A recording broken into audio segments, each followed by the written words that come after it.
বোয়ালখালীত BNP ঘোষিত রাষ্ট্র কাঠামো মেরামতের ৩১ দফা বাস্তবায়ন ও তৃণমূল পর্যায়ে দলরে সুসংগঠিত গরিবের লক্ষ্যে সমাবেশ অনুষ্ঠিত। সেপ্টেম্বরের ২৭ তারিখ শনিবার বিয়াল্লে উপজেলা চরণদ্বীপ ইউনিয়ন বিএনপির উদ্যোগে চরণদ্বীপ ইউনিয়ন পরিষদের মারত সাবেক এমপি মরহুম সিরাজুল ইসলামের ফুয়া চট্টগ্রাম দক্ষিণ জেলা যুবদলের সহসভাপতি মোহাম্মদ শফিকুল ইসলাম শাহিনের সভাপতিত্বে উক্ত সমাবেশ অনুষ্ঠিত হয়।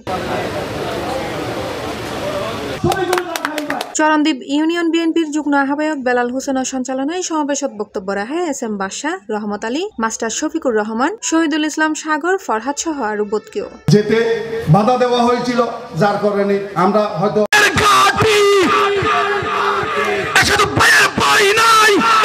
নেতৃবৃন্দকে বিভিন্নভাবে মামলা দিয়ে দমন করতে চেয়েছিল। এই বিএনপিকে নানাভাবে নিপীড়ন করে দমন করতে চেয়েছিল, কিন্তু দীর্ঘ ১৭ বছরও এই বিএনপিকে কিছুই করতে পারে নাই। C+ TV Chittagong.